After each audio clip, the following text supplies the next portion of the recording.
আল্লাহ পাক রব্বুল আলামিন পবিত্র কালামুল্লাহ শরীফের 21 পারা 31 নম্বর সূরা সূরা লুকমান তিনি নাজিল করেছেন, যেটার আয়াত সংখ্যা হচ্ছে 34। আর এই লুকমান সূরাটি পবিত্র মক্কাতুল মুকাররমায় নবীর উপর নাজিল হয়েছে। সুবহানাল্লাহ।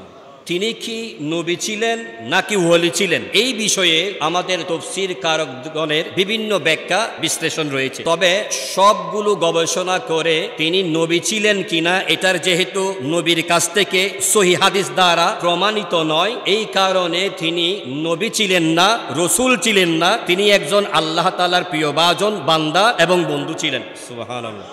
সূরা লুকমানের 12 নম্বর আয়াতে আল্লাহ বলছেন, ওয়ালাকাদ আতাইনা লুকমানাল হিকমা, আমি আল্লাহ তাআলা লুকমানকে হিকমত প্রজ্ঞা দান করেছি। সুবহানাল্লাহ। বিভিন্ন নবীদের বেলায় বলা হয়েছে আমি অমুক নবীকে ইনজিল কিতাব দান করেছি, আরেকজনকে তৌরাত দান করেছি, আরেকজন নবীকে জবুর দান করেছি, রাসূল করিম সাল্লাল্লাহু আলাইহি ওয়াসাল্লামকে কোরআনে কারীম নাজিল করেছি, দান করেছি। এইভাবে কোরআনে কারীমের বিভিন্ন জায়গায় নবীদের কিতাবের কথা মহান আল্লাহ উল্লেখ করেছেন। কিন্তু লুকমান আলাইহিস সালাতু ওয়াস সালামের ব্যাপারে আল্লাহ বলেছেন, ওয়ালাকাদ আতাইনা লুকমানাল হিকমা, আমি লুকমান হাকিমকে হিকমত দান করেছি। সুবহানাল্লাহ।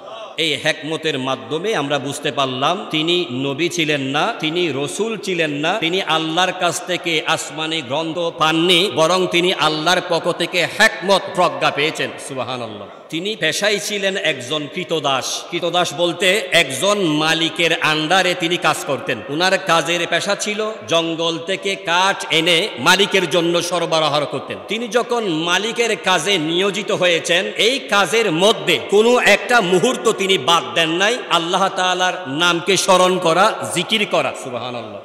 তিনি মনিবের কাজ করেছেন এবং পাশাপাশি তিনি আল্লাহ তাআলার জিকির করেছেন, আল্লাহ তাআলার হিকমত বর্ণনা করেছেন, মহান আল্লাহ তাআলাকে তিনি মান্য করেছেন। সুবহানাল্লাহ। তিনি এত বেশি মহান আল্লাহ তাআলার কাছে দরবারে কবুল হয়েছেন, ভালো আমল করতে করতে মহান আল্লাহ তাআলা তাকে একটা নিয়ামত দান করেছেন, আর সেটাকে বলা হয় হিকমত, বাংলায় বলা হয় প্রজ্ঞা। সুবহানাল্লাহ। আরবিতে একটা কথা আছে, ওয়াদউ শাইইন ফি মাহাল্লিহি, এটার বাংলা অর্থ হচ্ছে কোন জিনিসকে তার উপযুক্ত জায়গায় রাখার নাম হচ্ছে হিকমত। এটা তার অধিকার। যদি কোনো একটা জিনিসকে তার নির্ধারিত জায়গায় না রাখা হয়, তাহলে এটা তার উপর হবে এক ধরনের জুলুম। মাহফিল হচ্ছে, মাহফিলে সভাপতি মহোদয়ের এক মঞ্চ আছে, চেয়ার আছে, এই স্টেজে। এখন ওই মাহফিলের কমিটি যারা আছেন, তারা যদি সভাপতি মহোদয়কে ওনার নির্ধারিত স্থানে জায়গা না দিয়ে সর্বসাধারণ যারা ওয়াজ শ্রবণ করার জন্য গিয়েছেন তাকে ফ্লোরে মাটিতে বসান, তাহলে এটা উনার উপর এক প্রকারের জুলুম হবে। কারণ